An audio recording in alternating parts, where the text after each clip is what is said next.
Buenas tardes a todas y todos. A nombre del Centro de Investigación sobre América del Norte de la Universidad Nacional Autónoma de México, les damos la más cordial bienvenida al CISAN y al tercer Congreso Bianual sobre Estudios Norteamericanos, que en esta ocasión lleva por nombre Futuros Compartidos.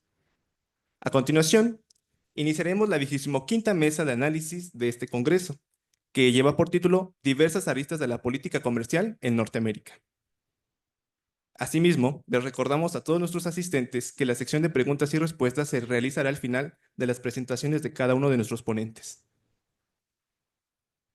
En primer lugar, contamos con la participación de la maestra Minerva Nalí Trejo Díaz, con la ponencia titulada Los cambios del ACAN al capítulo 24 del TEMEC, futuro compartido en materia ambiental. Muy buenos días, maestra Nalí, bienvenida.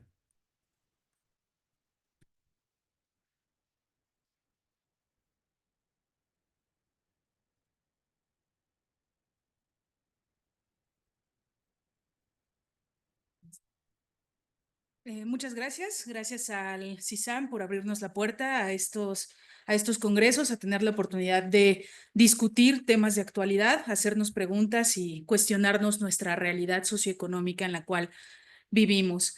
También quiero agradecer al equipo del Observatorio de la Relación Binacional, Estudios Estados Unidos-México, por este trabajo colectivo en el cual hemos colaborado y que es el objetivo de nuestra presentación. Entonces, la siguiente, por favor. Para comenzar, me gustaría presentarles e invitarles a que revisen esta revista. Es la revista del ORBEM, de 30 años de integración económica. Ahí tenemos el QR o bien el link. En esta revista, donde tenemos un trabajo en torno a la revisión, ¿no?, de los cambios del Telecan al TEMEC y cómo ha sido este proceso de integración económica con nuestro vecino del norte. Entonces, bueno, a raíz de esto, para contextualizar la ponencia la cual voy a presentar, nace de un artículo que se publicó ya en esta revista y ustedes pueden consultar. Bien, el artículo también tiene un origen. El origen es la tesis de maestría del programa en estudios México-Estados Unidos, la cual estoy terminando, ¿no? Ya estamos en el proceso concluyente, afortunadamente. Entonces, bueno, esta tesis tuvo como objetivo revisar la relación entre la política climática de México y Estados Unidos y la producción de maíz. Entonces, en este sentido, lo que se relacionó fue, primero, posicionar por qué el maíz es importante en la región de América del Norte. Este análisis se hizo a través de la teoría crítica de Marx y también de la Escuela de Frankfurt, analizando la ruptura entre la relación del ser humano y la naturaleza, retomando a Marcuse, y las contradicciones del capital, retomando a Marx, y el rediálogo de el Harvey David, ¿no? Entonces, bueno, se plantean temas sobre crisis socioambiental. Todo este contexto me llevó a analizar, ahora sí, la siguiente, por favor, el Telecan y el actual TEMEC, ¿no? Entonces, en este sentido, tenemos que el objetivo del Telecan, cuando se firmó en 1993 y entró en vigor en 1994, era establecer una zona de libre comercio en la región de América del Norte. Sin embargo, este tratado se ha renegociado en 2018 en el ahora Tratado de Estados Unidos, México y Canadá. La siguiente, por favor. Pero vayamos a los antecedentes. ¿Por qué fue importante el Telecan? El Telecan fue importante por dos motivos fundamentales. Primero, era el primer acuerdo en su época que integró a tres países con diferentes niveles de desarrollo económico. Dos países desarrollados, Canadá y Estados Unidos, y un país en vías de desarrollo o subdesarrollado como México. Entonces, esta era la primera vez que se incluían tres países de diferentes condiciones económicas en un acuerdo, lo cual evidentemente nos iba a generar disputas, ¿no? Nos iba a generar aspectos negativos. Entonces, el otro aspecto de innovación del Telecan fue que se incluyó un acuerdo o un apartado anexo sobre temas de medio ambiente, que es el Acuerdo de Cooperación Ambiental de América del Norte. Este no estaba incluido en el Telecan, pero sí estaba tomado como un acuerdo, ¿no? El tema ambiental a través de este acuerdo es... Este acuerdo, lo más interesante es que responde a las recomendaciones que se habían estado haciendo a nivel internacional. En 1992, con el informe Brundtland, donde se especifica el concepto de desarrollo sostenible. Entonces, es como una forma de alinear la posición de los países a las recomendaciones internacionales, ¿no? Lo top en ese momento era lo sostenible. Entonces, este acuerdo del Telecán, digamos que es una forma de responder a esta alineación de las políticas. Siguiente, por favor. Bueno, el desarrollo sostenible, como mencionaba, se vuelve un preámbulo del Telecán. Entonces tenemos el informe Brundtland, tiene dos principios, el principio 3 y el principio 4, que son aquellos que establecen el concepto de desarrollo sostenible. Entonces, el principio 3 se señala el desarrollo como un derecho de todas las personas, el cual busca ser generado de forma equitativa. Junto con la evolución de la dinámica neoliberal del sistema capitalista a nivel mundial, se presentaron estas modificaciones importantes en las recomendaciones y objetivos mundiales, los cuales ya no solo buscaban el desarrollo y recuperación económica, sino que se introdujo el término de lo sostenible. Fue como darle una nueva cara al mismo desarrollo económico a través de este informe.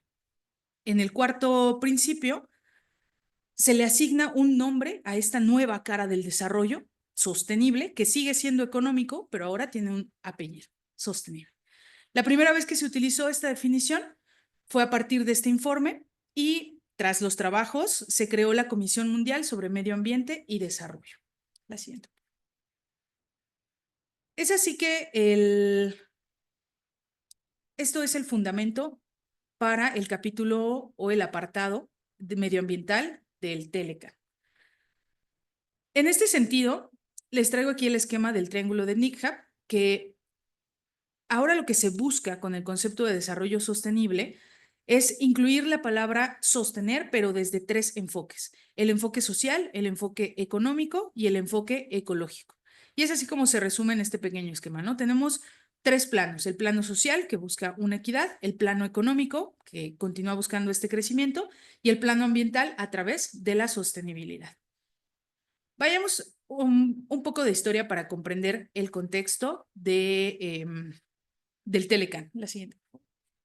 Durante la década de 1990 se promovió la integración internacional y el aumento del comercio como una respuesta a las crisis económicas derivadas del proteccionismo, por lo cual se consideró que era necesario incrementar el intercambio comercial con el objetivo de alcanzar un mayor crecimiento económico.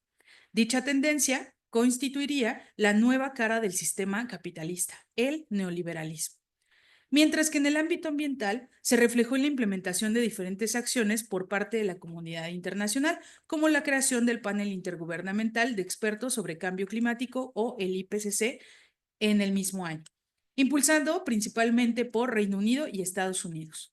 2 años después, en 1992, se estableció el Convenio Marco de las Naciones Unidas sobre el Cambio Climático, lo que hoy conocemos como las COP, ¿no? La Conferencia de las Partes, esto por ser el foro más importante de la CMNUCC, por sus siglas en español, donde se definieron diversos compromisos, entre los que se encuentran reducir la emisión de gases de efecto invernadero y la conformación también de la Agenda 21. La Agenda 21 es el precedente de lo que hoy conocemos como la Agenda 2030. La Agenda 21 en ese momento propuso un plan de acción para el desarrollo con base en los principios de sostenibilidad. A partir de este momento, el discurso del desarrollo sostenible se fue legitimando, oficializando y difundiendo a nivel mundial. El desarrollo sostenible y la cara medioambiental ya se incluyó después de este momento en todos los acuerdos internacionales, en las relaciones comerciales, en los parámetros gubernamentales, y esto bajó a las secretarías, a los gobiernos, etcétera, ¿no? La gobernanza del régimen climático comenzó en este momento, trastocando el primer acuerdo, que fue el TLC en la región de América del Norte, lo cual no es casualidad.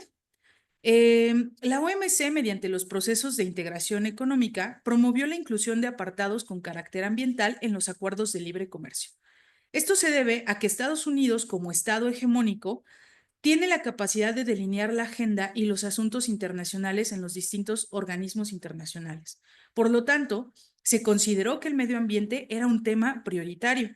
En este sentido, la agenda ambiental fue incorporada en los países en vías de desarrollo, como México, a través de diferentes herramientas como el Telecán. Entonces, si las organizaciones mundiales, a través del incentivo del neoliberalismo, impulsaban utilizar al medio ambiente y a lo sostenible como la nueva cara del desarrollo, Estados Unidos, como Estado hegemónico, tenía que intentar representarlo y acceder y hacer que los países en vías de desarrollo tuvieran esta misma línea. Es por ello que en el Telecán se agrega y por eso la importancia de incluir a México con 2 países desarrollados. Es una forma de implementar el régimen climático, los inicios del régimen climático. Por último, citamos ahí en 1997 el Protocolo de Kioto.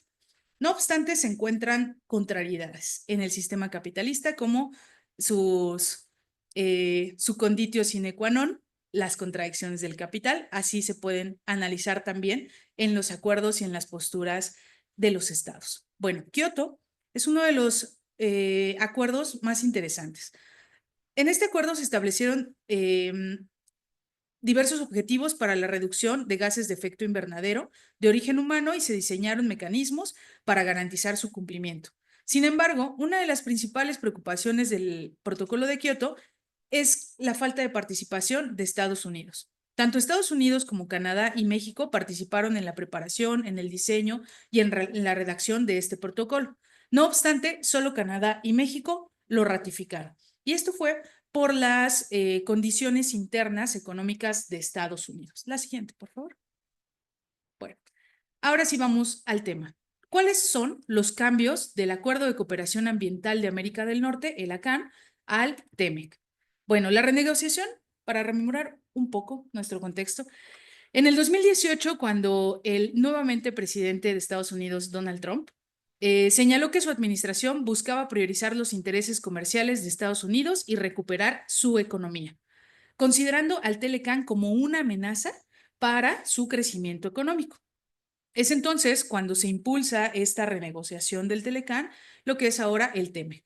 Entre ellos, se transforma el ACAN, el cual pasa de ser un acuerdo paralelo al Telecán a formar parte de un capítulo en el nuevo tratado. Para realizar este análisis, lo que hice fue definir 4 categorías que se incluyen dentro del ACAN, dentro del nuevo Acuerdo de Cooperación Ambiental, ACA, y del capítulo 24, porque lo que fue el ACAN ya no solamente se dividió en otro acuerdo, en otro apartado, el capítulo 24, sino también tuvieron otras 2 subdivisiones, que vamos a ver un poquito más adelante. Bueno, las categorías del análisis fueron instituciones, solución de controversias, gobernanza y desarrollo sostenible, las cuales están alineadas a la tesis que les presentaba anteriormente, ¿no? ¿Cuáles fueron los cambios fundamentales? En términos de instituciones, con el ACAN, se creó la Comisión para la Cooperación Ambiental, la cual es una organización intergubernamental establecida para atender la problemática de alcance regional, prevenir conflictos ambientales y comerciales y promover la consolidación y aplicación efectiva de la legislación en la materia. También se creó la Comisión de Libre Comercio del TLC. Eso lo podemos encontrar en el artículo 8.1 de la CAN. ¿Qué cambia en el capítulo 24? Bueno, se constituye un comité de medio ambiente. Se constituye también el Acuerdo de Cooperación Ambiental, que es un acuerdo trilateral donde está Canadá, México y Estados Unidos. Y además comienzan a hacerse acuerdos binacionales entre México y Estados Unidos, el cual es el Acuerdo de Cooperación Ambiental y Verificación Aduanera entre los Estados Unidos y México. En este no se incluye a Canadá. Sin embargo, estos cambios se enfocan en las cuestiones meramente ambientales, tales como el comercio de flora y fauna en peligro de extinción, pesca marina silvestre y gestión forestal. Por tal motivo, las funciones tanto del acuerdo como de la comisión son similares a las que ya realizaba la CSA, ¿no? La Comisión para la Cooperación Ambiental. La siguiente. En términos de la solución de controversias, hubo un cambio muy importante. Lo que se denomina controversia es un conflicto que puede existir entre las partes, ¿no? Es decir, entre los estados, y permite que las empresas puedan demandar a las partes. Primero, en el Telecán teníamos que los estados eran los responsables de recibir las demandas de los diversos agentes como empresas o sociedad civil. Entonces, los estados procedían a discutirlo en el panel de solución de controversias a nivel estado con otro estado. Lo que cambia en el TEMEC, de acuerdo al artículo 14.1, se especifica que el secretariado de la Comisión Ambiental podrá examinar peticiones de cualquier persona u organización sin vinculación gubernamental que asevere que una parte está incumpliendo en omisiones en la aplicación efectiva de su legislación ambiental. Es decir, se ha cuestionado, este punto es muy cuestionable porque permite que las empresas tengan un papel preponderante ante el poder demandar a los gobiernos directamente, lo que forma parte de las discusiones en torno a la desaparición del Estado-nación o bien la disminución de poder de gestión ante el aumento de control de las empresas multinacionales.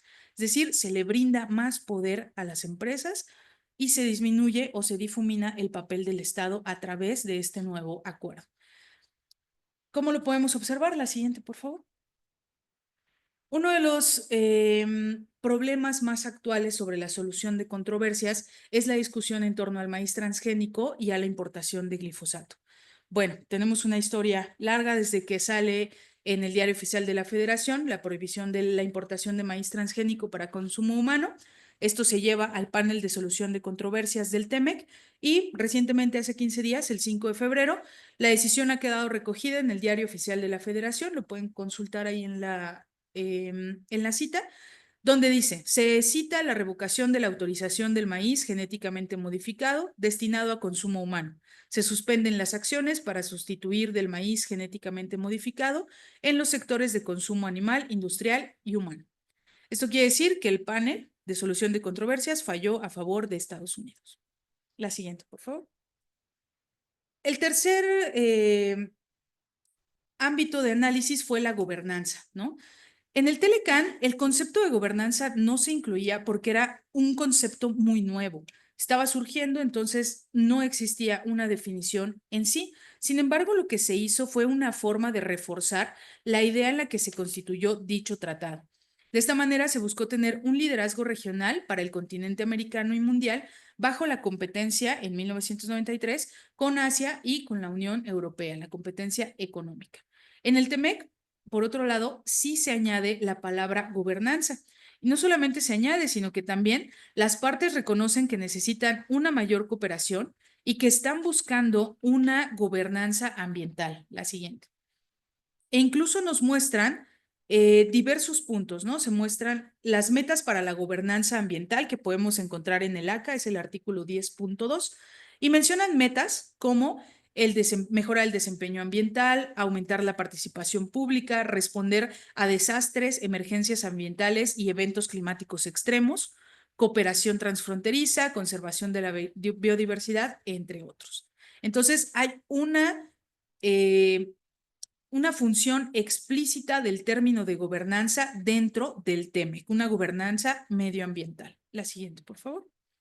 Por último, la siguiente categoría de análisis fue el desarrollo sostenible. Yo estaba tratando de encontrar si incluían este concepto tanto en el Telecan como en el TEMEC, ¿no? Entonces lo encontré en el ACAN del Telecan.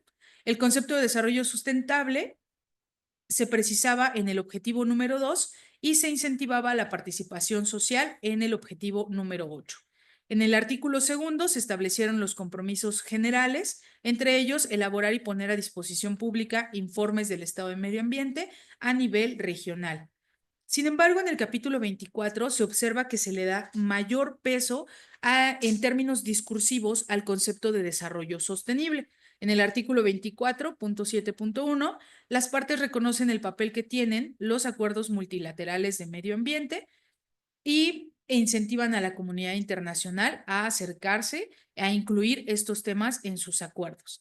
También en el anexo 1, con respecto al sector agrícola, ganadero, silvícola, México tiene un apartado muy interesante, donde se otorga a la Zagarpa la obligación para revisar y la decisión de las empresas si quieren utilizar o no pesticidas importados de cualquiera de las otras dos partes, ¿no? De Canadá o de Estados Unidos. Como se puede observar, la búsqueda del desarrollo sostenible se posiciona discursivamente de manera explícita en ambos acuerdos. Hay un mayor nivel discursivo en el capítulo 24. Algunos instrumentos se han añadido desde el Telecán, pero tras la renegociación del 2018, este concepto también va acompañado de la búsqueda de gobernanza ambiental con perspectiva regional e internacional. Por último, para concluir, las consideraciones finales que propongo es, hay que señalar que los cambios en términos medioambientales de la CAN al capítulo 24, el ACA y el acuerdo bilateral entre México y Estados Unidos son poco profundos. En realidad, los cambios no son contundentes. El TEMEC, al igual que el Telecán, sostiene un nivel discursivo que sirve como guía para los países con el fin de que asuman sus compromisos vinculantes y que no necesariamente estos compromisos tienen efectos en la realidad política de las partes. Como hemos visto, el caso del maíz genéticamente modificado y el uso del glifosato es un caso muy importante de solución de controversias que están tratando de conservar la seguridad alimentaria de nuestro país, de cuidar al medio ambiente y estas cuestiones de diversidad de maíz. Sin embargo, aunque esté escrito en el Telecán, aunque hay un panel de solución de controversias, no se ven los efectos en la realidad, ¿no? Siguen defendiéndose los intereses de los grandes corporativos comerciantes de maíz, ¿no? Por último, estos objetivos enfocados al cuidado del medio ambiente contienen intereses económicos de por medio que resaltan en el acuerdo. En algunas circunstancias se sobreponen al desarrollo sostenible, como el ejemplo que hoy hemos comentado. Eso sería todo. Muchas gracias. La siguiente, por favor.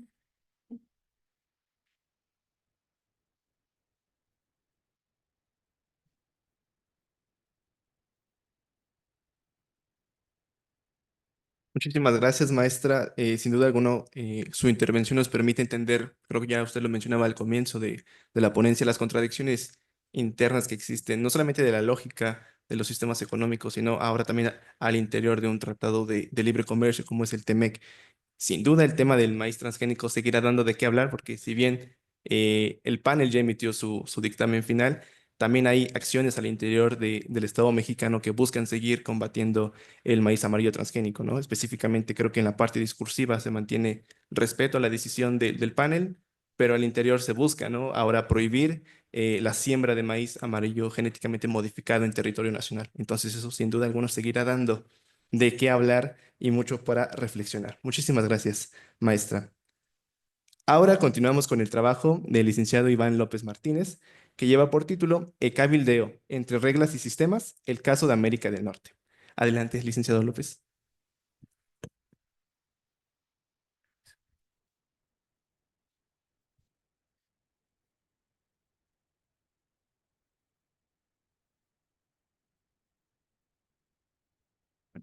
Muchísimas gracias. Bueno, ya como lo comentó nuestro compañero Axel, el día de hoy les voy a presentar parte de lo que fue la investigación de mi tesis de licenciatura y también parte de lo que va a formar, esperamos próximamente, el protocolo del proyecto de maestría, donde se está especificando en analizar qué es lo que está pasando en América del Norte y específicamente qué es lo que está ocurriendo en un tema tan recurrente hoy en día en el aspecto internacional respecto a qué es lo que está importando más en las relaciones internacionales, los factores externos o los factores internos, en qué medida están realmente cambiando las condiciones en las cuales se realizan estas relaciones internacionales. En ese sentido, como ya se mencionó, esta investigación tiene por título Entre reglas y sistemas y lo que se busca comprender es cómo opera este sistema de cabildeo en América del Norte y qué reflexiones nos deja para poder analizar a partir de ello. Quiero también agradecer a CISAN por la invitación a poder realizar esta mesa de análisis y también al observatorio por ser parte de este proyecto. La siguiente, por favor. Bien, me gustaría partir de la definición de lo que se entiende por lobby y mucho se ha comentado de este concepto, seguramente se ha escuchado en muchas de las conferencias, ya sea de noticieros o también acuñado por algunos expertos. Y el lobby, o como se conoce por su término en español, cabildeo, se conoce como el proceso de influir en el gobierno y sus instituciones a partir de informar en temas de en agenda pública. ¿Qué quiere decir esto? Quiere decir que es la capacidad que tienen algunas empresas o algunos sectores internos o domésticos de poder poder incidir en las decisiones y en la toma de decisiones del gobierno a través de informar en temas específicos de la agenda pública y poder incidir en cuáles son los intereses que se buscan cambiar o cuáles son las actividades que se buscan modificar en pro de de un interés particular de un cierto sector. Aquí también quiero traer a colación parte de la definición de cómo se maneja nuestro país. En este caso, México ya lo considera dentro del artículo 298, específicamente en el reglamento del Senado.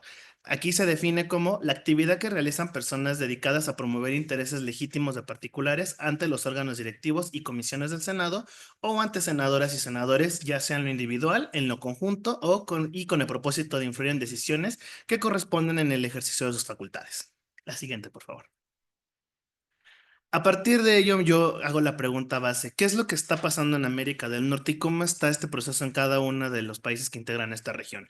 En el caso de Canadá, se puede identificar que este es un mecanismo que está institucionalizado y que está regulado por leyes y reglamentos en particular. ¿Y esto cómo se puede observar? Se puede observar en la manera en la cual hay un mecanismo para la entrega de informes y que debe de ser con total transparencia, si bien no en lo que se discute con cada uno de los parlamentarios, al menos sí debe de ser transparente en qué temas están atendiendo y de qué manera se están acercando a cada uno de los legisladores. Si es en un conjunto de actividades, ya sean de carácter personal, representando una empresa, o si por el contrario es una negociación de carácter in-house que tiene el objetivo de representar a todo un conjunto de empresas.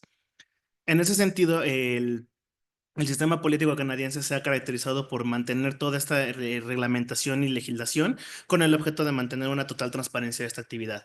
Mismo caso se refleja en Estados Unidos, sin embargo aquí hay una diferencia palpable y es que en Estados Unidos se regula principalmente a través de los mecanismos de las cámaras, en este caso la Cámara de los Representantes y el Senado. De igual manera se pide una entrega de un informe de actividades y se diferencia de Canadá porque si bien en el caso de Canadá se tiene un mecanismo institucional como es la oficina de lobistas, en Estados Unidos se parte más de de las cámaras.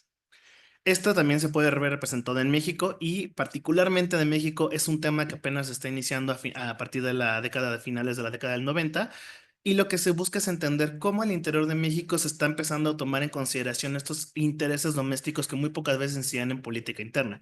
Esto tomando como base y en consideración que México, a partir de la apertura y a la transición democrática, se observa que los intereses de grupos domésticos que antes no tenían la voz empiezan a ser escuchados a partir del declive del poder hegemónico del Partido Revolucionario Institucional. En ese sentido, empiezan a haber iniciativas de reforma, iniciativas de leyes federales para poder regular el cabildeo. No obstante, en el caso mexicano, aún solamente se tienen regulaciones de carácter muy interno y está dividido. Cada una de las cámaras a nuestro interior tiene su forma particular de registro de lobistas y tiene su forma particular de cómo lo va dirigiendo.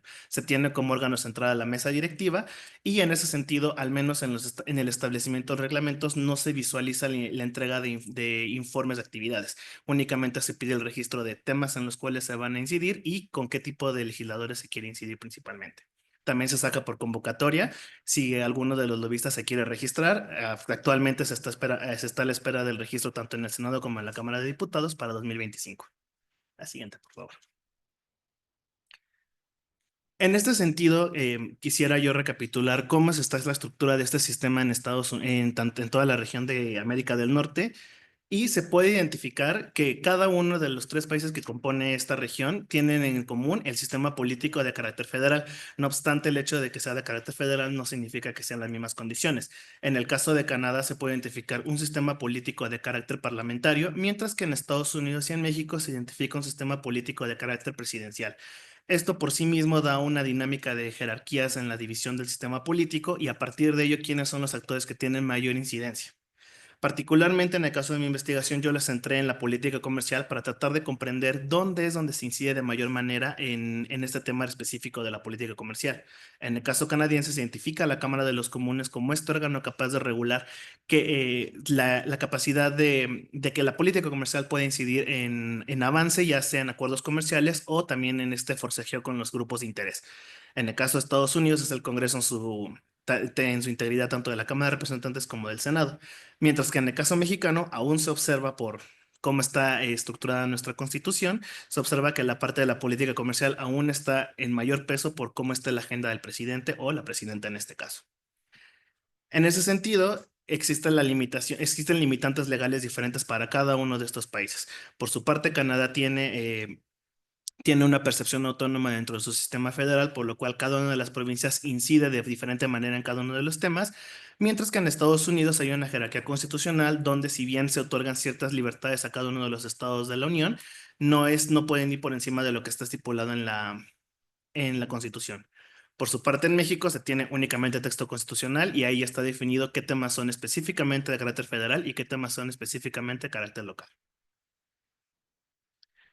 El siguiente punto es la autonomía de cómo se percibe cada uno de los organismos cada uno de los entes estatales de cada uno de estos países. Y en el caso de Canadá se identifica que sí hay una percepción autónoma por parte de sus entidades federales, ya que cada una de las provincias cuenta con esta capacidad de tener e incidir en temas de política exterior, mientras que Estados Unidos no la tiene, al igual que México no se percibe una capacidad de ingerir en los temas de política exterior. Mecanismos institucionales también se pueden identificar en el caso de Canadá, juntas como la Junta de Ministros y mecanismos como el C-Trade, en Estados Unidos la GPA y también los acuerdos de relaciones intergubernamentales para poder establecer cómo está la cuestión de cada uno de los estados de la Unión. Por su parte, en México realmente no se pueden identificar aún mecanismos que incidan en cómo se puede realizar esta injerencia de actores domésticos. Y si bien ha habido iniciativas por parte de algunos estados, por parte de los gobernadores, no se ve un aspecto totalmente vinculante como sí lo pueden tener Estados Unidos o Canadá en algunas características. En ese sentido, se clasifica la eficiencia de dichos mecanismos. Se puede ver que Canadá tiene una alta eficiencia en estos mecanismos, en cómo van recolectando los intereses de cada uno de los organismos al interior, mientras que en Estados Unidos se percibe aún muy baja y en México no se percibe realmente un sondeo de cuáles son los intereses locales de cada una de las entidades federativas. Para el último punto, me gustaría retomar los conceptos de Voice and Exit de Christian Fruspeger, quien determina por Voice cuál es la capacidad institucional que tienen estos entes subnacionales para poder ejercer movilidad en sus intereses a través de los mecanismos gubernamentales. En ese sentido, Canadá se percibe con una capacidad alta, mientras que en Estados Unidos se percibe baja y en México, lamentablemente, aún no se percibe porque no hay estos mecanismos que puedan permitir esta recolección de intereses locales. Por su parte, el éxito es una capacidad que se percibe autónoma por parte de cada uno de los entes federales y se caracteriza por ser cómo pueden incidir y cambiar la toma de decisiones del gobierno. En el caso de Canadá se identifica una capacidad de exit media debido a que las provincias pueden llegar a modificar ciertas disposiciones de los acuerdos comerciales si estas contraponen los intereses que se tengan al interior. En Estados Unidos se percibe baja ya que si bien no hay una manera de que puedan negar lo que se puede negociar en un acuerdo internacional, al menos hay una incidencia donde hay un cierto respeto a estas características. Nuevamente, en el caso de México, aún no se logra identificar esta característica. Y esto nos da pauta de cuál es el escenario de que hay en América del Norte y cómo se puede ir percibiendo esta necesidad de comprender que México aún tiene una parte muy inicial y muy en bruto de todo lo que es el aspecto de los lobistas, si bien ya ha iniciado en reconocerlo y tener dentro de su legislación una consideración para ellos, aún no se logra identificar de qué manera los está dinamizando o qué aprovechamientos ha estado teniendo. La siguiente, por favor. En ese sentido, podemos ir condensando cómo se perciben cada una de las capacidades de los gobiernos subnacionales. Y en ese sentido, Canadá sí tiene actores locales que se caracterizan como autónomos. Estados Unidos y México no los tienen. Los marcos legales permiten actuar. En el caso de Canadá, no hay un marco legal que limite el actuar tal cual de estos mecanismos, mientras que en Estados Unidos y México sí los hay. Estados Unidos, desde cómo se divide el aspecto de funciones para cada uno y México el aspecto constitucional. La participación local a través de medios institucionales en Canadá y en Estados Unidos sí se identifica una iniciativa para tomar esta parteaguas y en México aún no se identifica. Por último, la capacidad de frenar la aplicación de un acuerdo comercial en Canadá sí se identifica, mientras que en Estados Unidos y en México aún no se visualiza esta capacidad. La que sigue. Todo esto nos trae a colación qué es lo que está ocurriendo específicamente en la región de América del Norte y por qué el tema del cabildo es importante. El tema del cabildo es importante en la región de América del Norte porque se está empezando a identificar que los gobiernos subnacionales están empezando a tener un mayor margen de injerencia en la formulación de los intereses de la política estatal, ya sean temas de política exterior y en temas específicos como es el comercio. Actualmente tenemos al mandatario Donald Trump que ha estado tratando de recolectar estos intereses para ponerlos en su agenda de gobierno y en el caso canadiense no se ha hecho esperar de la misma manera. Canadá ya está tratando de responder a esta necesidad e incluso las provincias estaban en su momento, cuando Justin Trudeau tenía el cargo de primer ministro, estaban buscando la manera de retroceder todas estas políticas digamos, de libre comercio, buscando que Canadá sea la prioridad del gobierno en Canadá. Esto nos está dejando como parteaguas una pregunta de si realmente se está abriendo un margen de actuación de la capacidad local o por el contrario se está mermando. Todo parece indicar que el margen de actuación de los gobiernos locales se está incentivando y está llegando a modificar cómo el Estado tradicionalmente toma esta capacidad de decisión respecto a sus políticas. Los organismos institucionales quedará al debate si son un incentivo o un retroceso. Todo parece indicar que los mecanismos institucionales son necesarios en tanto permitan la regulación del actuar de cada uno de estos mecanismos, mientras que en algunos casos se puede decir que son retroceso en el sentido de cómo puede llegar a mermar la capacidad de los actores locales. El siguiente, por favor. Para finalizar, a mí me gustaría recalcar principalmente el aspecto de gobiernos multinivel, ya que es una propuesta que establece que es un modelo de gobierno donde se tiene una organización tanto a nivel político como social y que genera una suerte de niveles gubernamentales con complejas relaciones a su interior, y esto permite que en un sistema caracterizado por el federalismo tradicional opere en una lógica de proceso que está en constante modificación a partir de la apertura y la globalización en ámbitos sociales y comerciales, lo cual nos trae a colación de cómo se puede identificar que está actualmente el panorama en América del Norte. A mí, con el afán de tentar un poco a la predicción, sería qué es lo que está pasando, qué realmente se tiene que considerar. Se tiene que dar una lógica más hacia considerar lo interno para poder después saltar a lo externo, o se tiene que considerar en una lógica inversa. Yo considero a partir de la investigación que es muy importante no abandonar lo que está pasando al interior de cada uno de los países, ya que el contexto internacional parece estar modificando cómo los países toman al interior sus decisiones, y esto parece indicar cómo es que a partir de ello se van a tomar decisiones del Estado y cómo están ya empezando a operar y a modificar esta lógica. Habrá que mantener un ojo en cómo se cambian cada uno de estos aspectos locales, pues están empezando a tener injerencia en lo internacional. Yo hasta aquí dejaré mi participación. Muchísimas gracias.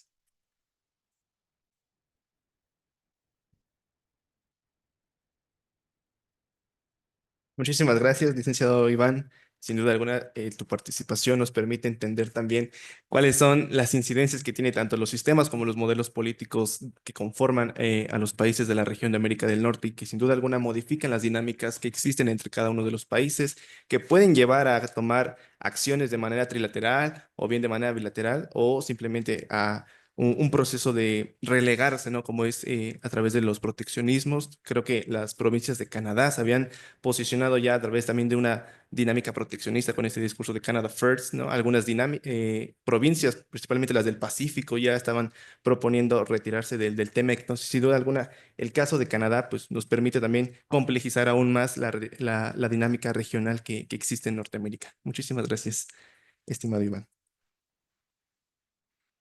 Ahora daremos continuidad para seguir abonando la reflexión y la discusión sobre los temas coyunturales.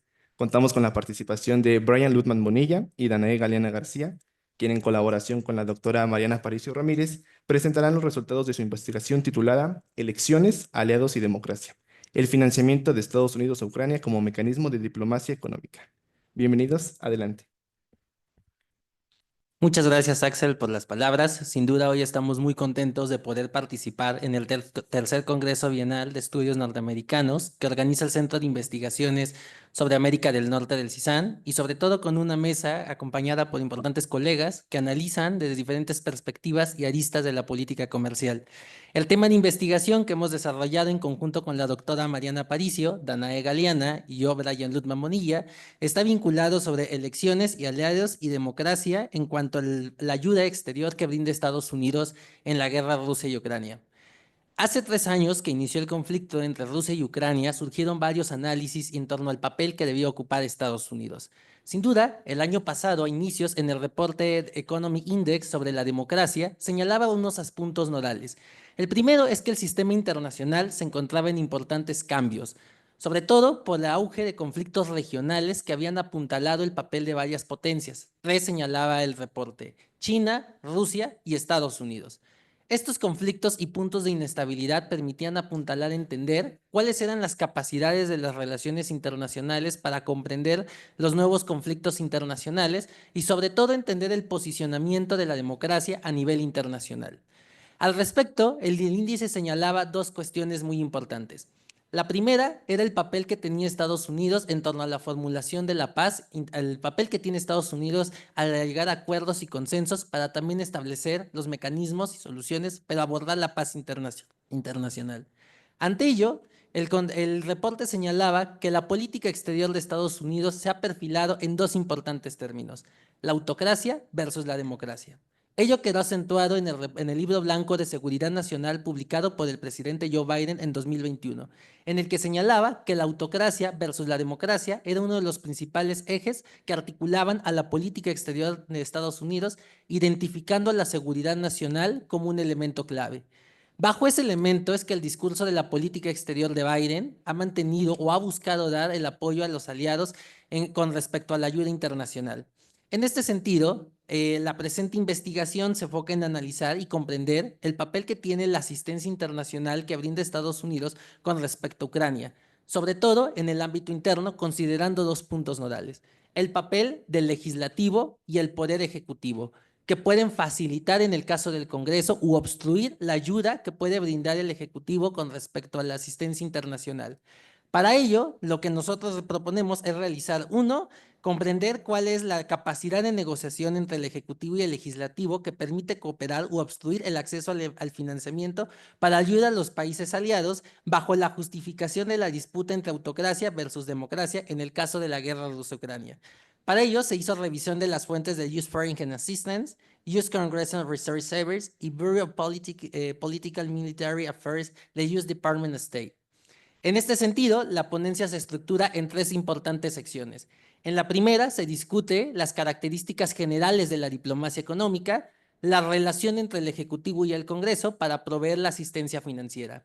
En la segunda se busca analizar el papel que ha tenido Estados Unidos, sobre todo en las propuestas que la administración Biden en torno a la asistencia financiera y que son aprobadas por el Congreso. La tercera busca dar un panorama sobre el momento coyuntural que son las elecciones en Estados Unidos y el ascenso de Donald Trump a la presidencia en cuanto a la asistencia financiera internacional, y una serie de conclusiones. En este sentido, la diplomacia económica, de acuerdo con Okano Heimi, es el uso de instrumentos políticos para influir en las negociaciones internacionales con el fin de mejorar la prosperidad económica nacional y el uso de instrumentos económicos con el objetivo de aumentar la estabilidad política de una nación. En cuanto a las características generales que recurre la diplomacia económica, podemos identificar dos tipos: Flower End, que son las acciones y negociaciones con características primordialmente políticas. La segunda, el Estado realiza los cálculos de costo-beneficio en una lógica meramente política. Y las sanciones económicas interpuestas para alcanzar objetivos políticos. Son estas algunas de los primeros tipos de características que tiene la diplomacia económica. En cuanto al business end, la cooperación entre el Estado y el sector empresarial para desarrollar objetivos económicos en el marco de la persecución de un interés nacional, y la promoción comercial y de inversión también es una de las segundas. Y los cálculos de costo-beneficio se encuentran en una lógica meramente económica, donde la principal actividad es maximizar oportunidades comerciales y de inversión. Esta serie de características permiten comprender cuáles son los elementos que constituyen a la diplomacia económica como medio para que los estados puedan obtener beneficios políticos. Para ello, la diplomacia económica podemos identificar que puede tener como Economic Statecraft, que es una medida por los cuales los estados pueden implementar ya sea sanciones o mecanismos de inversión como mecanismos para acceder a los intereses políticos o lograr objetivos de carácter político. En este sentido, la diplomacia económica tiene una pertinente función que es la asistencia humanitaria internacional. Para ello, la clave juega en el papel que puede tener el poder legislativo y ejecutivo con respecto a la asistencia internacional. Por eso es importante tomar tres consideraciones.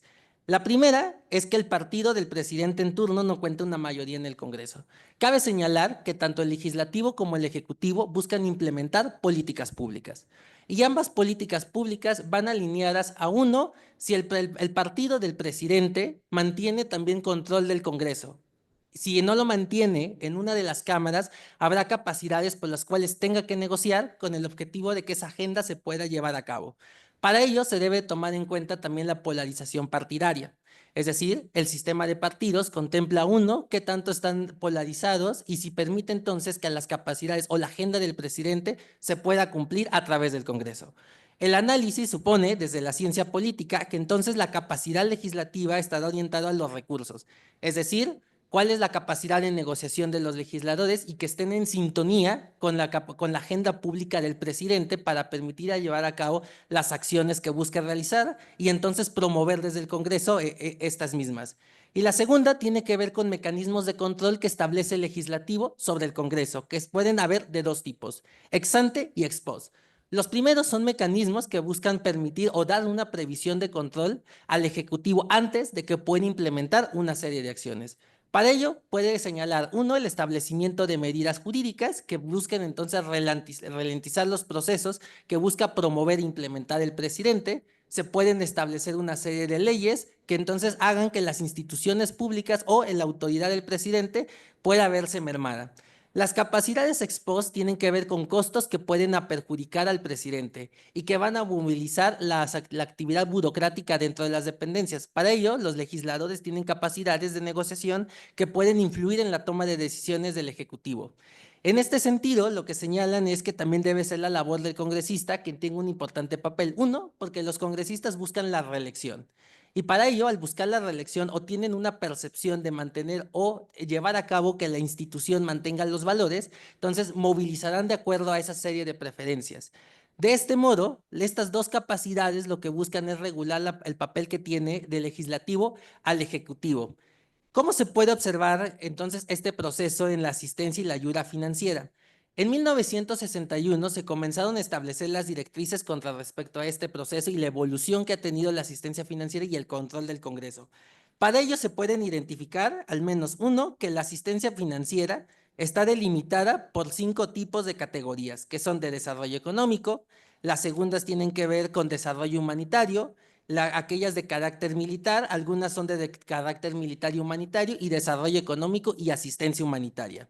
El papel que ha tenido el Congreso se puede destacar en 3 importantes etapas. La primera es la fase de delegación, que constituye de 1961 a 1972, cuando el presidente tiene una explícita autoridad para llevar a cabo la asistencia financiera. Durante este proceso, el presidente únicamente tiene que mandar reportes anuales al Congreso para señalar cuál fue el gasto que se implicó, las categorías en las cuales fue enviada la asistencia financiera y si el Congreso solicita en ese momento que pueda justificar a través de una serie de reportes como mecanismo de rendición de cuentas, el presidente se vio obligado en ese momento a llevar a cabo los reportes correspondientes. Sin embargo, a partir de 1972 a 1983, ese proceso se modifica. El Congreso comienza a tomar un mayor control, sobre todo de la rama ejecutiva. Para ello, no únicamente establece controles con respecto a los reportes que envía el presidente, sino que ahora limita que debe de ser la asistencia financiera no mayor a 350,000 millones de dólares que el presidente puede hacer de uso a través de las órdenes ejecutivas, que es un mecanismo que tiene el Ejecutivo para proveer asistencia financiera. De este modo, la asistencia financiera se vuelve un elemento crucial porque ahora el Congreso puede la capacidad de regular y en 2 temas muy importantes, la transferencia de armas de fuego y los derechos humanos. Para ello, cuando el presidente transfería recursos para asistencia en armas de fuego, era un poder discrecional del presidente en el cual no se notificaba al Congreso que podía hacer este tipo de transferencias. Fue a partir de este periodo que el presidente tenía que notificar al Congreso 30 días después de que se había dado esta asistencia, cuántos fueron los recursos, hacia qué países y justificando la importancia para llevarlos a cabo bajo el interés de la seguridad nacional. En cuanto a los recursos invertidos por asistencia humanitaria, comenzaron a hacerse notificaciones si éstas realmente habían disminuido las graves violaciones a los derechos humanos a donde se habían distribuido los paquetes o la ayuda o programas financieros. Finalmente, el último proceso fue la fase de investigación, que fue la que permitió actualmente la configuración de la asistencia financiera por parte del Congreso. Y se establecieron para ello no únicamente los reportes, las confirmaciones, sino que también el Congreso tenía la capacidad de dialogar, de congregar a los miembros del Ejecutivo y el Legislativo a través de las comisiones para determinar si la asistencia financiera era prioritaria o no para los países en la que se buscaba llevar a cabo. Para ello, las ramas ejecutivas del presidente, como observaremos adelante, USAID, se convirtió en un importante elemento para el cual se debía hacer la asistencia financiera, pero también de proveer información a los legisladores para su uso y fines y objetivos políticos. De este modo es como la asistencia financiera se ha configurado, no obstante sin mencionar que existen algunos preceptos que tienen aún autoridad del presidente para llevarla a cabo. Para ello cedo la palabra a Danae Galeana, quien brindará un análisis más detallado. Gracias. En este sentido, durante la administración Biden, perdón, te escucho. Sí. Hemos tenido como propuestas o parte del Ejecutivo la Presidential Drawdown Authority, que esta es una forma de cómo el Ejecutivo solicita dinero al Congreso bajo la justificación de la defensa, ¿no? Tan solo desde agosto de 2021, el Departamento de Defensa ha registrado cerca de 68 transferencias distintas bajo la denominación del PDA para solventar la guerra en Ucrania, que abarcan desde una variedad para la compra de armas, municiones, entre otros equipos de defensa. En este sentido, el Congreso limitó parte de los gastos que se deben destinar. Pasó de 100,000 millones de dólares a 11,000 millones de dólares, que era el límite que podía destinarse para la ayuda humanitaria.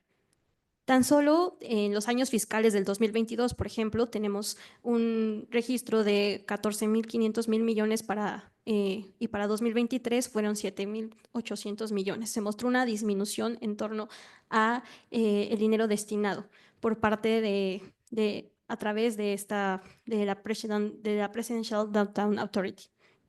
Sin embargo, a pesar de que esta ha sido una herramienta valiosa de política exterior por parte del gobierno estadounidense en situaciones de crisis para proporcionar asistencia militar bajo la sección 506 la sección A1 de la Ley de Asistencia hacia el Exterior, es una solicitud que manda a través manda primero al Departamento de Estado y posterior se analizan parte de los recursos con el Departamento de Defensa y así es como el secretario de Estado manda una orden autorizada o delegada por parte del presidente para que sea avalada por parte del Congreso. Sin embargo, se ha visto, se refleja una disminución, ¿no? por parte de los congresistas republicanos, una obstrucción dentro de la orden legislativa en la cual no se dieron ante todas las solicitudes por parte del presidente Donald Trump. Sin embargo, también a partir de otras asignaciones por las cuales se destina dinero es a través de la Ukraine Security Supplemental Appropriations, que es por sus siglas en inglés, que es las USA, que ha destinado cerca de 13,800 millones de dólares, ¿no? en destinaciones para la operación en Estados Unidos. ¿Qué es lo que hace esta agencia? Que si bien es parte de la Secretaría de Defensa del Estado, esta tiene un portal donde se transparenta toda la información respecto a cuánto dinero es destinado tanto para la asistencia humanitaria como para la compra de armas. Lo que se logró identificar aquí es un interés por parte de las empresas armamentistas en poder posicionar sus intereses para que puedan ser aprobados a través del Congreso, ¿no? Debido a que el 86% de todo la industria armamentista y lo que se necesita para solventar la guerra tiene que ser consumido en Estados Unidos. Es decir, que es más que en términos políticos, es un término económico en donde se proyecta un interés por parte de una industria estratégica para Estados Unidos. Y se ha reflejado, por ejemplo, un proyecto de ley que también anunció el presidente Biden durante su administración, que fue para aumentar fondos de ayuda al ejército estadounidense, dentro de los cuales ellos buscaban lograr sus objetivos de la producción mensual de más de 100,000 millones de proyectiles de 155,000 milímetros que son utilizados específicamente en el sector de la guerra. Y Estados Unidos pues solamente puede producir alrededor de 40,000. ¿Esto qué significa? Aumentar fondos para solventar los proyectos que se necesitan dentro de las operaciones ofensivas. Si bien actualmente todo el apoyo que se ha dado también a partir de la Federational Foreign Military Financing, perdón, que es cerca de 1.6 mil millones de dólares destinados, que esta va en relación y en conjunto, ¿no? También con los otros países aliados, y aquí es importante también identificar el papel de la OTAN en tanto a cómo se va a dar esta distribución de estos recursos, debido a que si bien Estados Unidos por parte no puede solventar toda la demanda que se requiere, es aquí donde entran otras empresas de los países aliados, ¿no? Específicamente de la OTAN, para que puedan solventar y juntos cubrir la cuota que se requiere. Y actualmente el panorama que vemos es que si bien Biden intentó hacer otras solicitudes de aumento en presupuesto para la defensa en Ucrania, en el marco de las elecciones del año pasado, estas fueron o se obstruyeron debido a que perdió el partido demócrata, y actualmente con la llegada, el ascenso de Donald Trump en un segundo periodo, y que también vale la pena destacar que tiene de su lado tanto a la Cámara de Representantes como al Senado, estas cuestiones de las subvenciones y del dinero destinado a través de estas instituciones, pues queda dentro de una parálisis, porque pues ambos responden a los intereses que actualmente tiene el presidente Trump. Y parte de esto es pues el inicio de las negociaciones que apenas la semana pasada se mostraron en torno a llamadas entre Vladimir Putin y Donald Trump para poder llamar a un llamado de paz, o al menos mantener un alto al fuego. Y bien, gracias.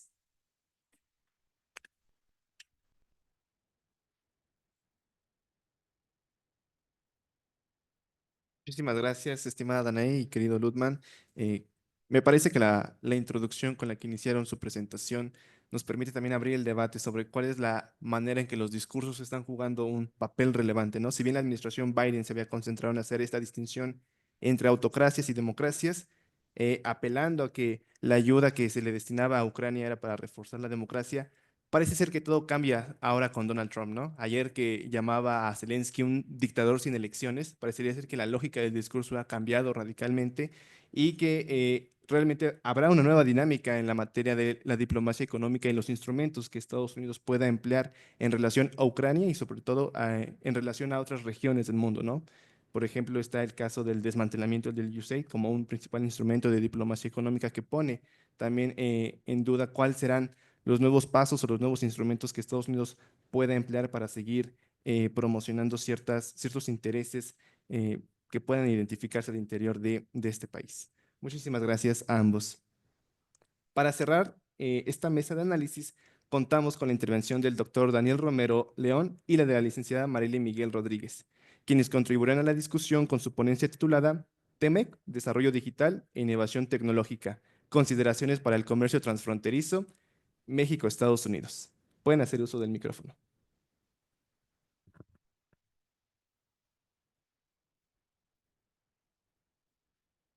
Bueno, muchas gracias. Siempre es un gusto para mí, para el doctor Daniel, desde la Universidad Veracruzana, colaborar con la UNAM, con el ORBEM y pues ahora con el CISAN.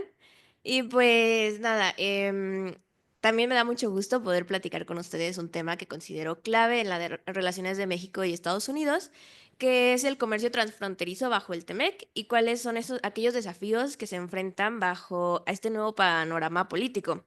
Y es que desde la firma del tratado, América del Norte ha avanzado a una integración económica y a una atracción de inversiones, ¿no? Donde México se ha posicionado como un destino clave para las mismas con el famoso nearshoring, que en estos últimos años lo hemos escuchado de una manera constante cada vez que hablamos de las áreas de oportunidad que tiene México frente al comercio internacional, ¿no?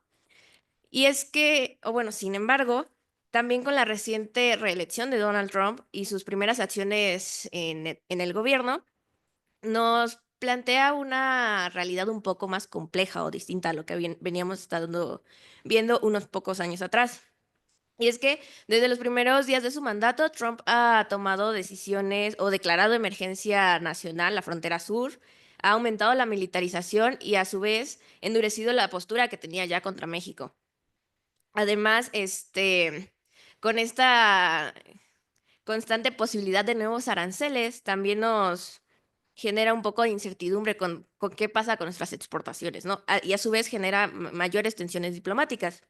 Es por ello que esto nos lleva a respondernos una pregunta central y es ¿cómo afecta este nuevo paradigma o nuevo contexto al TEMEC y a las oportunidades de México en el comercio transfronterizo? Y es por eso que durante esta presentación exploraremos 3 temas clave, que es el impacto del TEMEC en la competitividad regional, los desafíos logísticos comerciales que México enfrenta con esta nueva administración y el papel de la tecnología y la innovación como una respuesta a los retos actuales. Y es que desde su entrada en vigor, como ya hemos estado escuchando, del TEMEC en 2020, permitió modernizar las relaciones que ya había entre México, Estados Unidos y Canadá, donde las nuevas reglas han fortalecido sectores clave como el automotriz, el manufacturero y el aeroespacial, al tiempo que han fomentado la relocalización de las empresas en la región. Y es que el comercio entre México y Estados Unidos ha sido un pilar fundamental para la economía de América del Norte. Estamos hablando que desde enero hasta septiembre del 2024 se alcanzaron 632.290 millones de dólares, con un crecimiento del 5.5% respecto al mismo periodo en 2023. Sin embargo, el panorama actual ha cambiado drásticamente, con Trump anunciando aranceles al 25% en automóviles importados para abril de 2025, o la reconsideración de aplicar aranceles al acero y al aluminio, lo que, además de afectar directamente nuestras exportaciones, genera incertidumbre en qué pasa con la inversión en México. Por lo que para que el nearshoring siga siendo una ventaja competitiva para México, es esencial contar con una infraestructura eficiente y una frontera ágil. Sin embargo, las recientes decisiones de la administración Trump han complicado más este panorama, sumándole a lo ya existente, como puede ser los problemas en la seguridad del transporte y el congestionamiento de los vehículos en la mayoría de los cruces internacionales que tiene México. Que al final termina siendo un problema que afecta a la competitividad de México y de la región. La siguiente, por favor.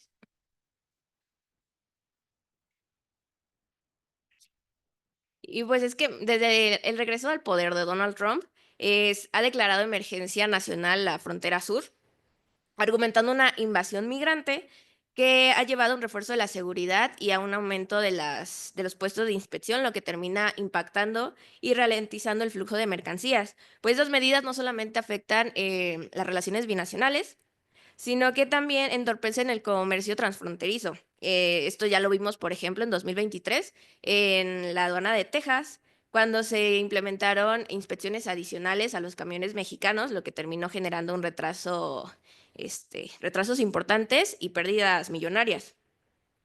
Asimismo, el tráfico de vehículos comerciales en los puentes internacionales también genera una problemática, pues si bien es cierto que en ocasiones podemos ver largas líneas o filas de camiones transitando con fluidez o con cierta fluidez, también en otros momentos podemos ver cómo avanza con extremada lentitud debido a factores políticos y administrativos o burocráticos, ¿no?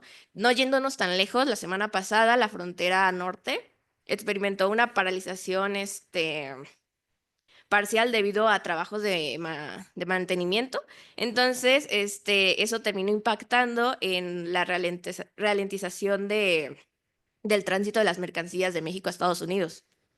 Y sumándole a estos desafíos, tenemos la inseguridad en las carreteras, pues es uno de los mayores desafíos y que va en aumento. Tan solo en 2023, los robos en las rutas comerciales de México a Estados Unidos crecieron un 73%, donde 6 de cada 10 empresas que participan en la cadena de suministros México-Estados Unidos han reportado pérdidas por robos, donde los principales sectores afectados vienen a ser el automotriz y el manufacturero.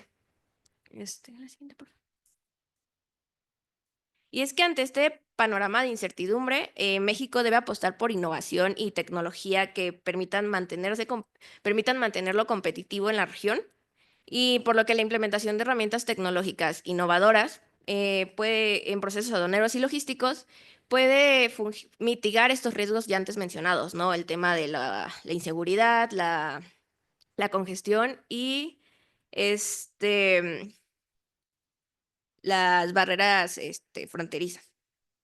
Y es que cuando hablamos de este tipo de tecnologías, nos estamos enfocando, o en este caso, a la automatización, a la inteligencia artificial y al blockchain. En este caso, en la automatización y la inteligencia artificial, las empresas que implementan esta tecnología en sus procesos aduaneros y logísticos han em, han agilizado sus procesos, ¿no? Pues entre los beneficios que tenemos en la inteligencia artificial en el comercio transfronterizo, encontramos una optimización del tráfico y las rutas. Pues la inteligencia artificial nos permite prever las mejores rutas o patrones de tráfico. Es decir, se ajusta en tiempo real cuál es la mejor ruta para evitar congestiones y a su vez el hecho de que se utilice tiempo real para detectar actividades permite identificar algunas, pues, nuevamente actividades sospechosas o mitigar el riesgo a robo que pues está tan presente entre las carreteras de México. Asimismo, esta automatización en el ámbito aduanero también permite agilizar un poco el tema de analizar grandes volúmenes de datos para identificar anomalías y agilizar las inspecciones. Por otra parte, también tenemos la tecnología blockchain, que ha surgido como una solución innovadora en términos para mejorar la transparencia y la seguridad en los procesos logísticos. En este caso, el blockchain nos permite o nos proporciona un registro digital inmutable, lo que puede ayudar a reducir fraudes, evitar retrasos aduaneros y garantizar el cumplimiento de las reglas y normas que establece el TEMEC. La siguiente, por favor. Y es que ya ha habido algunos casos, tanto alrededor del mundo como en América del Norte, del uso de este tipo de tecnología en los procesos aduaneros y logísticos. Uno de ellos tenemos las aduanas inteligentes en Canadá, que han implementado inteligencia artificial en sus sistemas de inspección, lo que les ha permitido reducir en un 40% los tiempos de inspección de sus mercancías.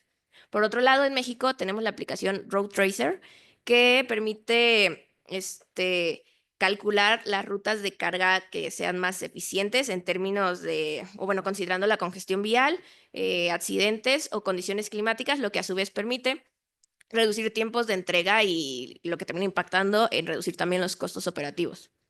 Por otro lado, tenemos una empresa estadounidense, Powerfleet, que desarrolló una aplicación, un sistema basado en inteligencia artificial y telemetría para monitorear en tiempo real a los camiones de carga, lo que permite identificar zonas de riesgo y sugerir o recomendar rutas más seguras y eficientes.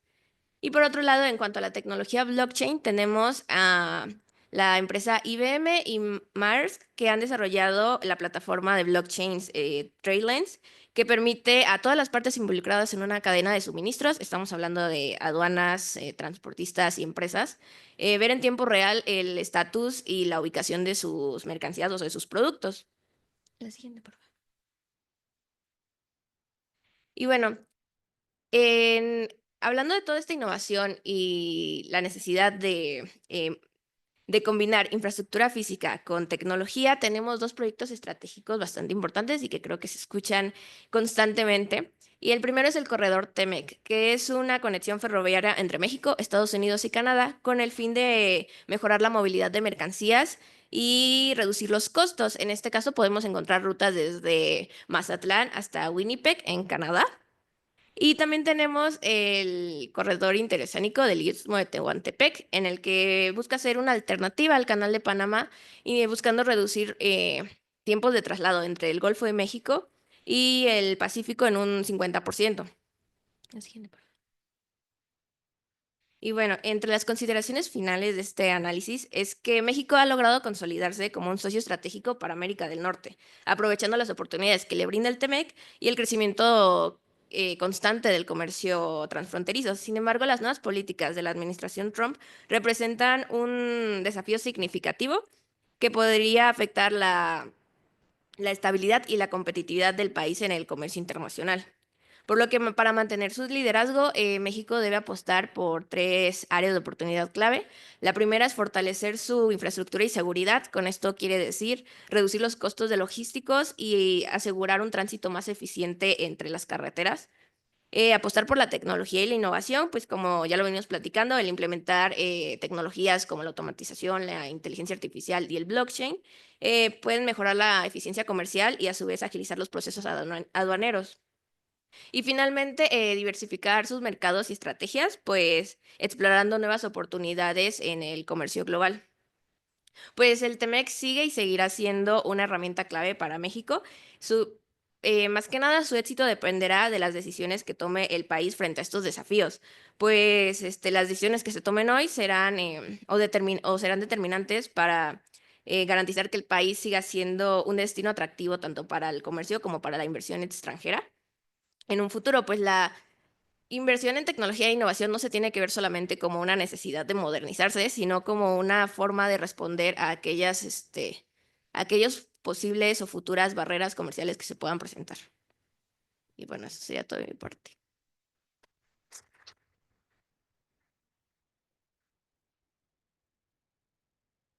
Muchísimas gracias, licenciada Marely. Creo que parte del análisis que usted nos brinda el día de hoy es resaltar cuáles son esos, aquellos beneficios que representa la implementación de nuevas tecnologías, apostar a un cambio tecnológico dentro de la infraestructura aduanera y comercial en la relación México-Estados Unidos, sin duda puede ser un parteaguas para su mejoramiento, ¿no? Sin duda también creo que abre un espacio de debate la idea de la automatización, ¿no? Que implica relegar a ciertos trabajadores a condiciones de desempleo, pero creo que abre el debate a partir de aquellos costos y beneficios que nos permitirían eh, incentivar o afianzar aún más nuestra relación comercial de cara a una revisión del Tratado de Libre Comercio el próximo año. Entonces creo que sin duda alguna las reflexiones que usted nos trae abonan a la reflexión sobre estos temas tan complejos. Muchísimas gracias. A continuación, vamos a abrir espacio para que el público pueda formular sus preguntas a nuestros ponentes. Así que, bueno, ¿quiénes son los valientes?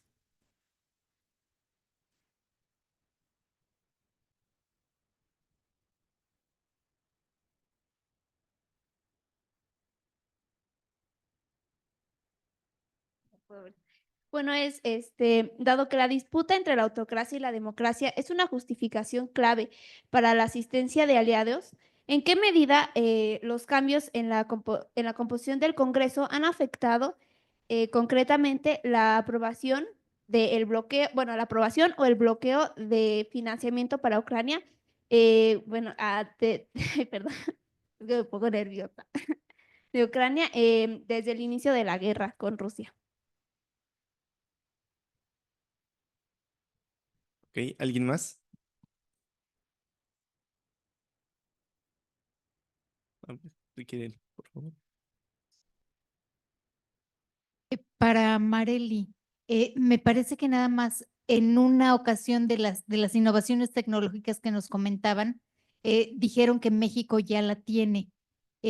¿Hay algo más? O sea, o México está totalmente atrasado en este sentido de implementar algo respecto a Canadá y Estados Unidos.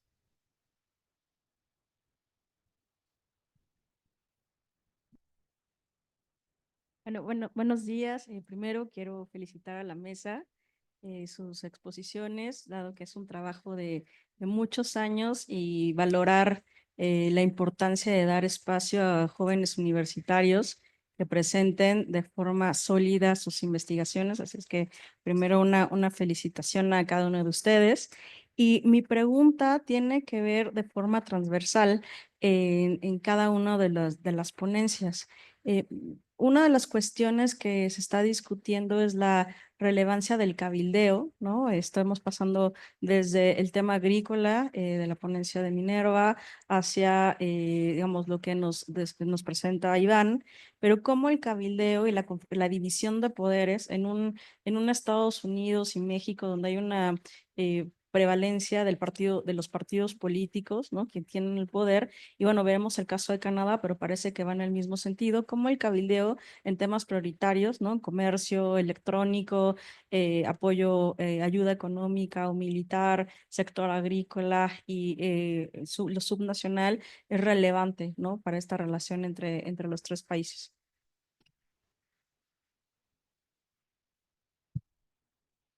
Hola, yo quisiera nada más a Minerva hacerle una pregunta con respecto a las perspectivas de la próxima negociación del TEMEC.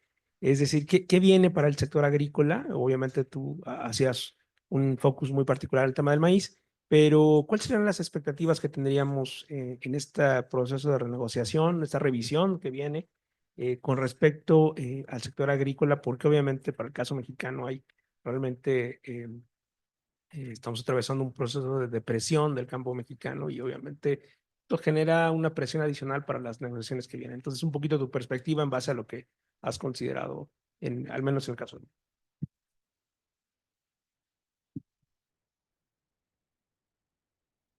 Bueno, buenas tardes.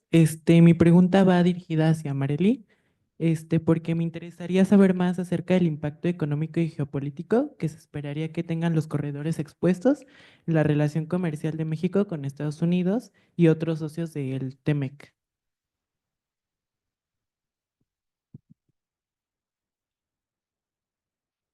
Ok, muy bien. Sugiero que el orden de respuesta sea en el mismo del mismo orden de exposición y ya cada ponente se encargue de sus preguntas directas. Así que comenzamos con usted, maestra Minerva.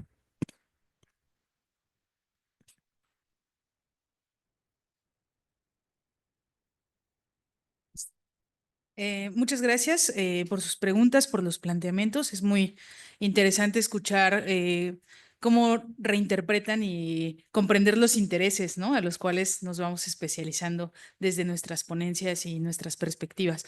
Bueno, respondiendo a la doctora Aparicio con respecto a cómo el cabildeo y la división de poderes es relevante para la relación entre los tres países, pienso que el cabildeo es un aspecto fundamental en términos de influencia empresarial, ¿no? Como lo mencionaba en la ponencia, existe una forma o un análisis que cuestiona el poder del Estado ante el poder de las corporaciones. Entonces, precisamente el cabildeo es esta forma en la cual se hacen los negocios tras puertas, ¿no? Bien nos lo puede decir el licenciado Iván en un momento.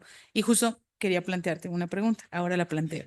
Pero bueno, en el caso específico de mi ponencia sobre los cambios de la CAN al capítulo 24 del TEMEC y particularmente esta relación entre medio ambiente, política climática y sector agrícola, existe un cabildeo muy importante de empresas que decimos, bueno, hay empresas estadounidenses que están interesadas en exportarle su maíz genéticamente modificado a México, ¿no? Y ya, se queda en la nube. Pero ¿qué empresas son? ¿Quiénes son realmente las empresas mexicanas que importan ese maíz? Y luego, ¿a dónde se va ese maíz genéticamente modificado? Las empresas más grandes y más importantes son Minsa, Maseca, Bimbo y Coca-Cola. Y las grandes refresqueras son los grandes corporativos que utilizan el jarabe de maíz transgénico como un endulzante para disminuir los costos de la caña de azúcar. Entonces, todo este consumo de maíz genéticamente modificado se dirige a alimentos altamente, olvidé la palabra, disculpen, pero bueno, alimentos como no naturales, papitas, refrescos, ¿no? Altamente procesados, muchas gracias. Altamente procesados, ¿no? Entonces, este alto consumo de las empresas, este cabildeo que se encuentra detrás, que bien podemos rastrear, como mencionaba el licenciado Iván, en Canadá, en Estados Unidos, porque existe un sistema. En México, como bien lo mencionabas, ¿dónde está? ¿No? Y justo allá va mi pregunta, aprovecho. ¿Qué beneficios tendría regular el lobbying en México? Y actualmente, ¿dónde o cómo podemos informarnos del lobbying o del cabildeo que existe en México? O sea, a partir de las noticias que además los medios de comunicación están sesgados, ¿no? O sea, todas estas noticias que leemos con respecto al campo, con respecto a la campaña Sin Maíz No hay País, con las confederaciones nacionales de campesinos, no están en los medios de comunicación principales de nuestro país. Los encontramos en la Jornada del Campo, los encontramos en pequeños medios de comunicación, radios locales, justamente porque existe una invisibilización del problema, porque es un conflicto muy importante y trascendental. Aprovechando para responderle al doctor Daniel, ¿qué viene para el sector agrícola? ¿Cuáles son las expectativas? Considero que hay dos perspectivas muy importantes en el sector agrícola. Primero, están definidas por dos tipos de política, la política agrícola y la política climática, que desde el sexenio anterior se ha estado vinculando al sector agrícola. Estoy hablando del programa Sembrando Vida y también a través del programa de milpa intercalada con árboles frutales, el MIAF. Estos programas lo que buscaban desde el gobierno era incentivar el uso de la milpa. Y aquí venimos con los dos contrastes, ¿no?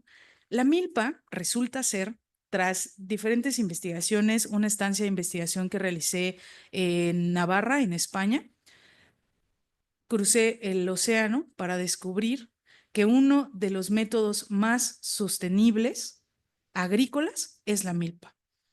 Yo pensaba, no, bueno, debe de existir algún otro método con uso de tecnología, de punta, ¿no? Con mayor desarrollo sostenible, con otro tipo de ediciones genéticas más beneficiosas que no sean con estrictamente el uso de glifosato.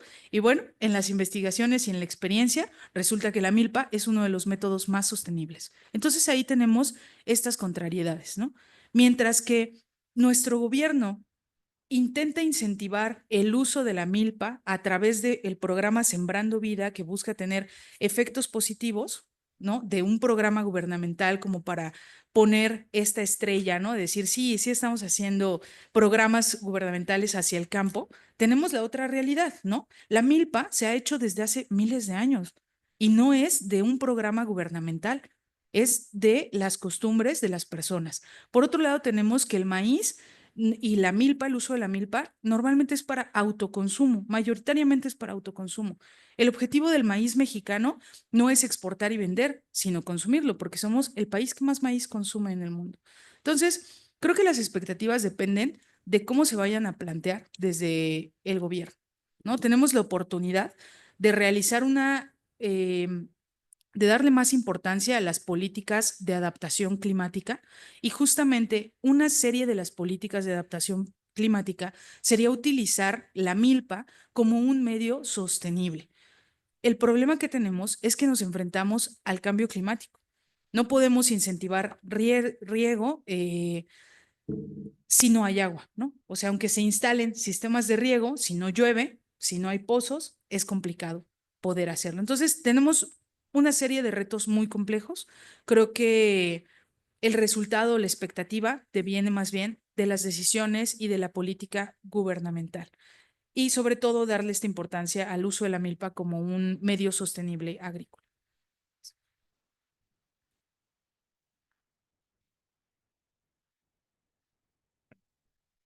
Siempre dicen que el espacio de preguntas es donde más se puede llegar a debatir de la investigación de uno. En este caso, y a mí enlazando con lo que nos estaba comentando la maestra Minerva, yo considero específicamente por qué es importante analizar el caso del lobby, porque nos permite dar una visualización de cómo se están formulando los intereses domésticos que tienen los grupos, ya sea empresariales o incluso los grupos internos, ya sea de poder o de algún interés en específico. Aquí, y partiendo un poco de la pregunta que nos hacía la doctora Aparicio respecto a la relevancia de poder analizar cómo es esta división de poderes, es que entender cómo está configurado el sistema nos permite tracear una forma en la cual cómo se están operando y cómo se dinamizan dichos intereses.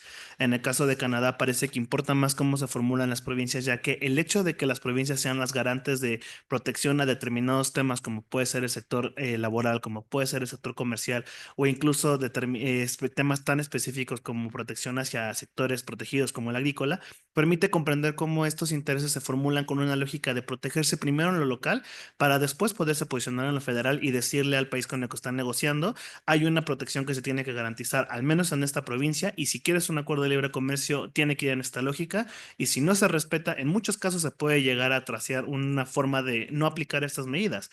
En el caso del Temex se tuvo ahí una disputa bastante fuerte cuando fue la negociación respecto al sector de los lácteos. Canadá no estaba dispuesto a hacer concederlo y accedió una vez que consiguió que Estados Unidos mantuviera, al menos para ello, porque para México quedó completamente negado, el sistema de solución de controversias que en su momento la maestra Minerva nos explicó. Entonces, parte de analizar esta importancia es tracear cómo estos intereses están modificando realmente la forma de toma de decisiones del Estado. Tradicionalmente, en estudios como David Lake hacía respecto a las Open Political Economies, decía que regularmente era el sector, el Estado quien decía cómo se iba a hacer esta apertura. Realmente parece ser que hay otro sentido en cómo realmente esta apertura de diferentes temas está modificando la toma de decisiones del Estado. Y lo que Putnam en su momento estableció en un modelo de bottom-up, es decir, de abajo hacia arriba, nos permite comprender cómo estos grupos han estado localizándose, han estado batallando para que sus intereses sean escuchados y el Estado de alguna manera los garantice. Es importante analizarlo hoy en día, ya que puede ser que esos grupos son los que estén poniendo presidentes como Donald Trump, como Milley o como diferentes que están en otros mandatarios que están en diferentes latitudes, lo cual nos permite comprender, ¿están realmente siguiendo una lógica de Estado o están siguiendo intereses muy específicos de grupos que han logrado posicionarse por la forma y por las instituciones y toda la estructura que el Estado le ha permitido?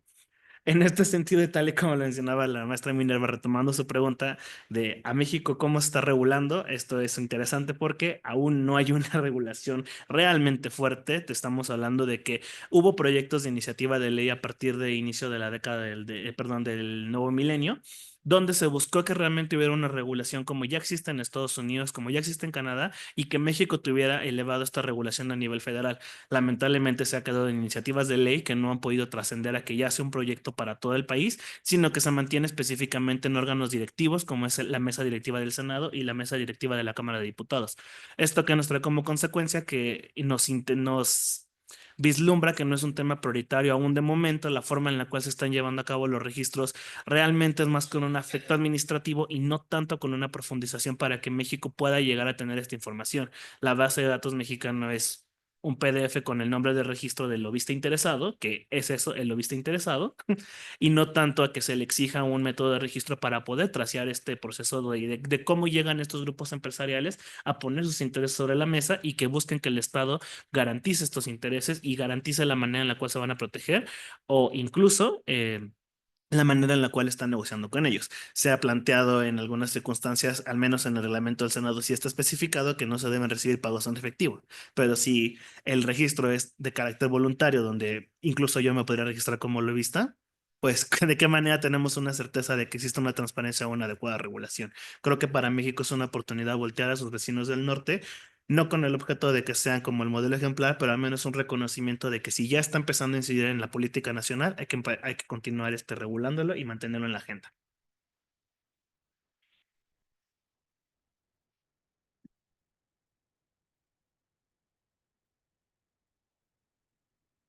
Bueno, hay que tener dos consideraciones con respecto a la asistencia internacional, la pregunta que nos plantea Betina. Uno, la configuración en el Congreso es sustancial, comprender que hoy tiene una mayoría republicana, pero nos encontramos en una administración muy particular. Y uno de los elementos que señalamos era que desde el ingreso de Donald Trump se han revertido la mayor parte de las órdenes ejecutivas, considerando incluso algunas que estaban vinculadas con la asistencia que ha brindado Estados Unidos a Ucrania. Ello también va involucrado con los cambios que ha realizado la administración Trump con respecto a la configuración del sistema administrativo, que tiene que ver con la eliminación de una de las agencias más importantes para llevar a cabo esta asistencia. Y la otra es que hay que comprender que en cierto sentido, ayer el anuncio del presidente Trump de señalar que buscaría entonces mantener un mayor acercamiento con Rusia, involucraba también en cierto momento abandonar el esfuerzo y la trazabilidad que había realizado Biden con respecto al apoyo que habría brindado a Ucrania. Ahora, dentro del Congreso pueden existir disyuntivas. Una consideración del sistema político estadounidense y que se ha mostrado, por ejemplo, previo a su primera administración, es que incluso los representantes republicanos dentro del Congreso no mantenían una posición a favor a la visión del Ejecutivo, lo cual también podría repercutir en cuanto a las votaciones o los procedimientos que realicen en torno al Congreso. Eso también será interesante, sobre todo porque las noticias han indicado que específicamente dentro del Partido Republicano existe una disyuntiva con respecto a la posición presidencial de no brindar un apoyo o soporte a Ucrania para hacer frente al avance de Rusia en Europa, que eso también es importante a tomar a consideración. La segunda cuestión que también señala la doctora Aparicio son los grupos de poder o el cabildeo. La mayor parte de la ayuda económica o de asistencia financiera que ha brindado Estados Unidos es, uno, en ayuda humanitaria, y la otra tiene que ver con el envío de apoyo hacia armas de fuego a través del uso de armamento. Eso es importante porque la mayor parte de las transacciones financieras buscan entonces comprar armas de fuego por parte de Ucrania, que son a las principales armadoras estadounidenses. Entonces, los grupos de cabildeo tendrán un importante papel porque las armas de fuego son un principal recurso por el cual accede Ucrania para la defensa y el armamento en cuestiones de defensa. En ese sentido, se ha demostrado que en el proceso de la guerra, que eso es una segunda línea de investigación que se podría perfilar, es comprender qué juego tiene el cabildeo político en el caso de las industrias armamentistas para poder entonces persuadir o no al Congreso en aprobar esa asistencia financiera y la ayuda que pueden tener los congresistas en favorecer o no la posición del Ejecutivo. Entonces, estamos en un momento en el cual la definición de los congresistas será sustancial con respecto al tema del cabildeo y también si muestran o no una visión de coherencia similar a la que tiene el Ejecutivo. Y adentrando un poco más sobre cómo se vio esta parálisis legislativa, ¿no? Por parte de no aprobar el presupuesto. En abril del año pasado, en 2024, que fue como la última iniciativa con un presupuesto representativo, ¿no? Eran cerca de 60, bueno, son cerca de 60.800 millones de dólares destinados bajo la PDA. Durante el segundo durante la administración de Biden, perdón, tenían la mayoría el Congreso republicano. Entonces, esto obstruía que se aprobaran o no parte del presupuesto destinado. ¿Qué quiere decir con esto? Que a pesar de que los republicanos, que republicanos versus demócratas, que muestran o identifican ellos distintas formas de cómo llevar o dirigir su política exterior en términos para mandar asistencia a un país que se encuentra en guerra, también podemos identificar que en la Cámara de Representantes, que es ellos que buscan su reelección, ¿no? Cada 2 años, y ellos tienen que brindar o velar por los intereses dentro del condado que ellos representan. ¿Esto qué quiere decir? Que, parte dentro de los votantes americanos, lo que ellos buscan o donde mayor peso ponen es en términos económicos, de cómo ellos se sienten respecto a una administración u otra. Y por ello, bajo el discurso de cómo Estados Unidos puede financiar o mandar dinero destinado para asistencia al exterior y no mandar o brindar ese para algunas otras cuestiones importantes dentro de dentro de los condados, perdón, o de la población americana. Aquí es donde se vuelve una disputa entre si se aprueba, quienes aprueban y quienes no, y también grupos radicales que son de extrema ultraderecha, donde simplemente no creen o no consideran la injerencia de Estados Unidos dentro de la esfera internacional.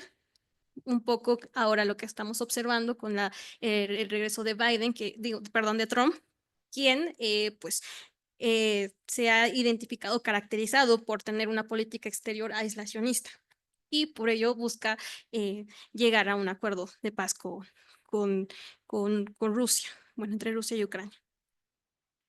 Sí,